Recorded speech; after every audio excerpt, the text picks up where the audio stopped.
Hey, what's up, guys? So for this module, we're going to be going over the advantages of going into multifamily or going into syndication. And by the end of this module, you're going to see it's not an answer of yet multifamily or single family. It's an answer of when and order of operations as you build your experience as an investor and as you build your wealth. So let's get into it, because this is, I know, one of the confusing issues when people first come in. It's, hey, should I be doing single family or should I be doing multifamily?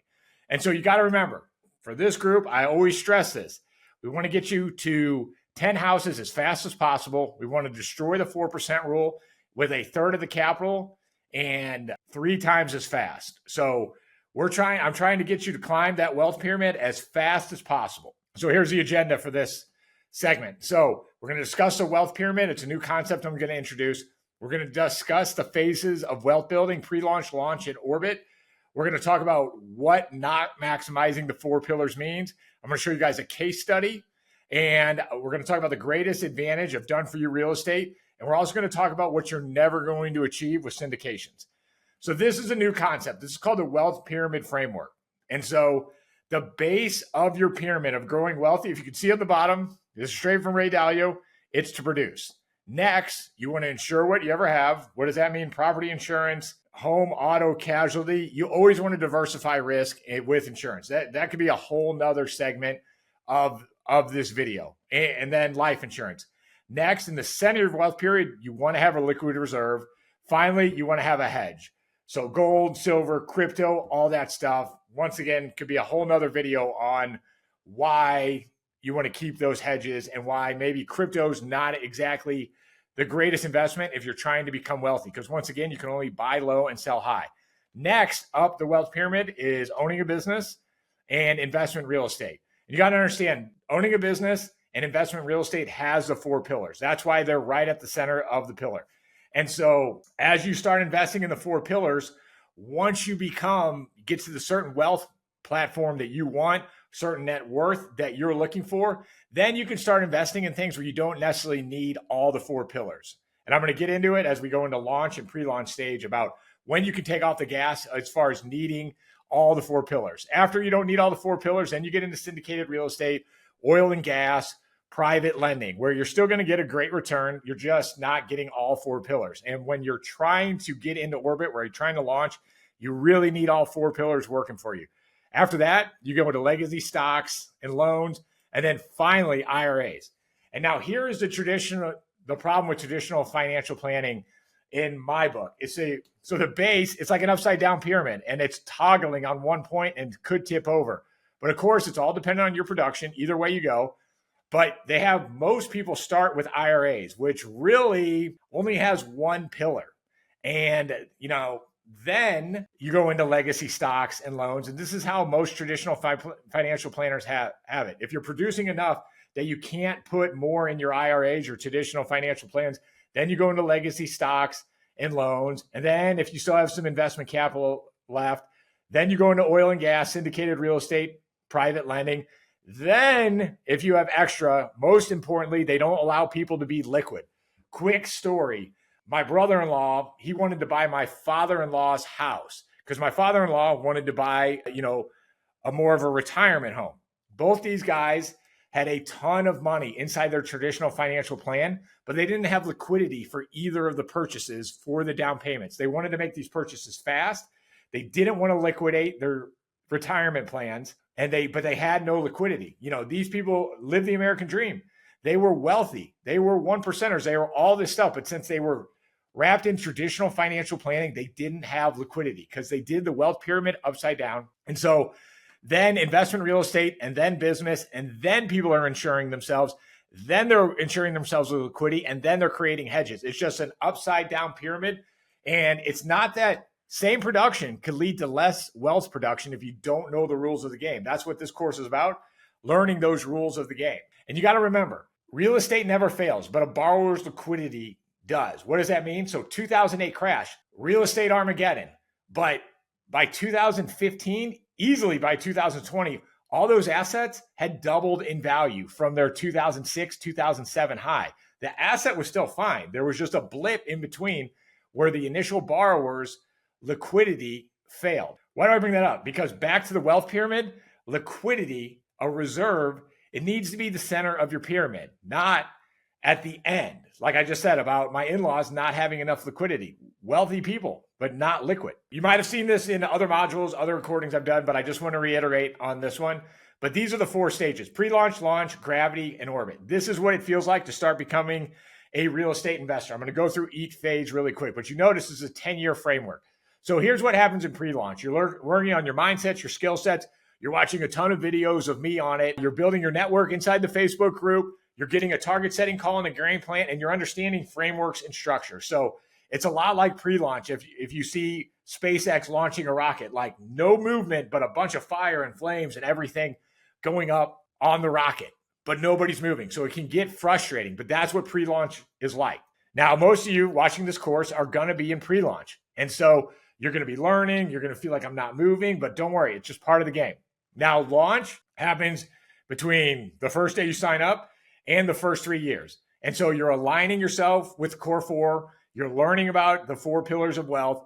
You're deploying cash into assets. You're compounding your knowledge because you're learning, then you're doing. Learning and doing. It's the best way to win. You're fortifying your reserves. You're learning the importance of liquid cash reserves, and you're acting. So learn, act. It's the fastest way to grow. Next is the gravity phase, where you're getting outside of gravity.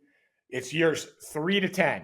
You're systematizing, you're processing. I have people who are on their 20th house. It's so easy for them to buy. They just hit buttons now, where their first one took 2 to 3 days of like really thinking, learning. You're maximizing your 4 pillars. You're getting compound cash flow now because you have several assets. You're really building real wealth, and it's happening with speed. It's moving so much faster. Then at orbit, you have, lifestyle. You're hitting the cash flow numbers you want. Your net worth is where you're at. And then maybe you can think about taking your pedal off the gas. And at this point, you're starting to chase your purpose. So going under the wealth pyramid framework and then that launch framework, single family versus syndication, that's how you need to look at how to make this decision. And so single family versus syndication, I contest, is not the right question. The right question is when single family, when syndication. And so you got to know with syndications, and when you're in pre-launch and launch and even gravity, you got to have all 4 pillars working for you, just like that rocket giving up. You got to have every thruster, everything you got, it's got to be working for you. And so what is the pillar that's really missing inside of a syndication? And what is the greatest wealth producer? It's really leverage. And you'll remember what I said in the leverage module: leverage amplifies returns. And then the other pillar that's you're sharing, it's not exactly missing, is you're not getting all the tax benefits. So it's not exactly that they're missing. They're not maximized, especially leverage. And leverage amplifies returns. Here's the deal. On a syndication, you got A shares and you got B shares. A shares go to the people putting the deal together, the syndicators. B shares go to the sponsors, the cash investors, the passive investors. A shares, these guys do a valuable service. But you have to remember, passive income comes after hyperactive, active income. These people who do the A shares, the originators, whatever you want to talk about, call them the operating partners, they do all the hyperactive, active income while you sit and do the passive income. Now, this might be shocking to people, but the B share people, you guys are the people who bring the cash to the deal. What you do is not complex. All you do is send the money. You're the passive component. And now, trigger warning, this could make people angry, but cash is the least valuable component of the deal. It's easy to find cash. You may or may not believe it, but capital is begging for return. So, and I know people are like, this is my money. I sent this and I'm important. It's like, you are, but you're not. You are, but you're not. I'm not trying to trigger, but like these syndicators, they can find cash anywhere. They still need to do a great job for you, but you're not going to be like able to exactly leverage them just because you send in money. So here's the basic deal. A shares and B shares are split 50-50. Generally, there is a preferred return for the passive B share investors. There's cash flow to the B share investors, and it's tax advantage because of depreciation. So you are going to get some depreciation in these deals, and you are going to get a consistent 8% return on your cash. And it's not going to be taxed exactly an ordinary income, but it's still going to be taxed. Your tax leverage, you're sharing all the tax benefits with the A share partners. Nothing wrong with that. But like I said, as you're launching, you need all to maximize all 4 pillars. So then here's the basic waterfall when the syndication is sold. So you'll keep your 7 to 8% preferred return. At the waterfall event, 7 to 15% return is split 30 to the A shares, 70 to the B shares. So after the return is over 7%, then the A share people get 30% of the deal, and then you get 70% of the profits. After the 15% return, everything's split 50-50. So you put up all the cash, and generally when things start getting juicy after the 15% return, you get half the profits. It's still a great deal.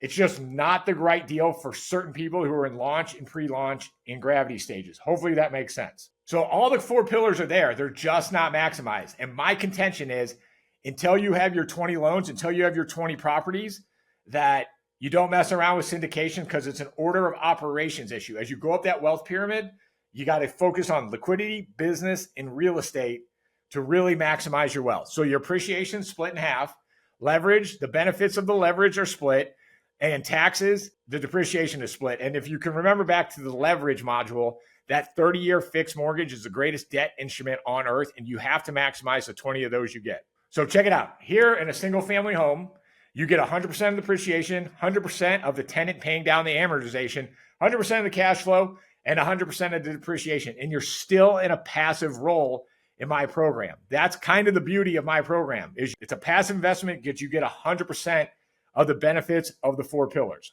Now, a syndication, you got to remember, everything is split, and you don't get to maximize your 20 government-backed loans. And so who do syndications work for? They're great. They're great investments. They're people who are in the orbit phase, people who have too much liquidity and they need to deploy capital fast, generally for any tax advantage, not just a maxed out tax advantage. Hopefully that makes sense. The whole concept between maxing out what you're doing or just getting part of what you're doing. So syndications work for people in the orbit phase, that they are already essentially financially free, already wealthy, and have more liquidity than they can deploy. And they need to deploy the capital fast. For example, if you have $3 million and you want to wait for each single family deal, that can be quite tedious. So the other thing you need to understand is all syndications are sold on internal rate of return. And when you're new, this is kind of a difficult concept to understand. And so the reason they came up with a number of internal rate of return is like, how do you account for time in an investment? So for example, most people who bought houses from me in 2018, 6 years ago, they're at like a 450% to 5%, 500% return. And so you need to divide that by year. So 500, say they owned it for 5 years and they're at 500. That would be a 100% internal rate of return, because you need to be able to account for time in an investment and the rate of return based on time. Now, here is the master's level definition of internal rate of return. As soon as I see that crazy math, I check out. Here, I'll even read the first. I don't even know if it's even worth reading the first paragraph. Metric use of a financial analysis to estimate the profitability of a potential investment. IRR is a discount rate that makes the net present value of all cash flows equal to zero in discounted cash flow analysis. What does that mean in English? Well, actually, are we good? Everybody understand? Let me tell you what that means in English. Internal rate of return can be confusing without the proper context. Basically, the internal rate of return works is that it calculates what it would take to get that number you earned the same rate every single year that you're in the investment. So IRR is the total projected returns divided by the amount of years that it would take to make that return. Hopefully that made sense. So with most syndications, they're going to say, hey, you're going to get a 17 to 20% IRR. What does that actually mean? Here's what it actually means. So for example, this syndication, this investor got their 7% guaranteed rate, 7% guaranteed rate. Then there's a close. There's a sale at the end. And it looks like, say, this deal made around close to 80K. Then they divided it up by 5 years. So you take 80,000 divided by 5, and then you get a 16.9, call it a 17% return. In reality, years 1, 2, 3, 4, you did not get a 17% return. You got a 7% return, but everything happens in that waterfall. And so the way they get you to buy it today is that they say, hey, this is your projected return at the waterfall divided amongst the amount of years you need to own it. Now, check out a single family home. Single family home IRR is consistently 30% every year. And if you go back to the pro forma module, I go into the exact specifics of that.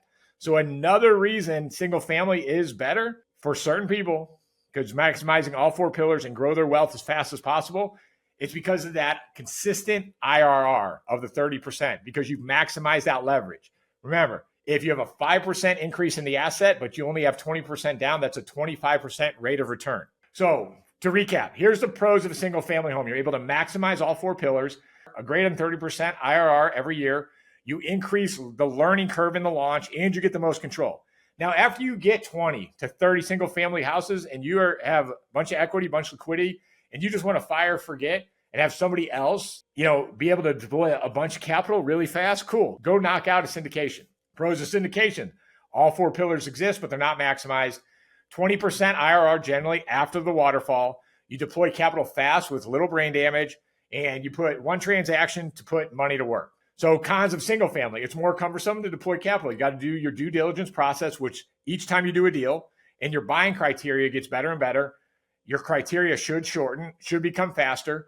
You have the transaction time costs, like there is time to be sending the money into title, and more time spent tracking the results. With syndication, you have the A-share partner send you a sheet at the end of every year. Very simple. Single family, slightly more complicated. You can create systems, processes, and make it very easy. Cons of syndication, not all four pillars are maximized. And as you go through that wealth pyramid and you go through those phases of launch, I contend, and this has worked for me in my investing career, you want to max out those four pillars. Essentially, you have to max out the four pillars to get started. Syndications, you have less control. You have no control when you sell. You have no control when you refi. Lots of capital tied up in one deal. So if you partner with the wrong A-share partner, it could be disastrous. Returns are generally weighted on appreciation. 2/3 of your return are when they actually sell the house. This market is also much more interest rate sensitive, and there are potential risks for capital calls. The other thing about the syndications is there are no 30-year fixed mortgages. Generally, they're 5-year balloons. So what I've seen lately, as interest rates went up, there have been several cash calls for many of the syndication investors that I know of and that I work with.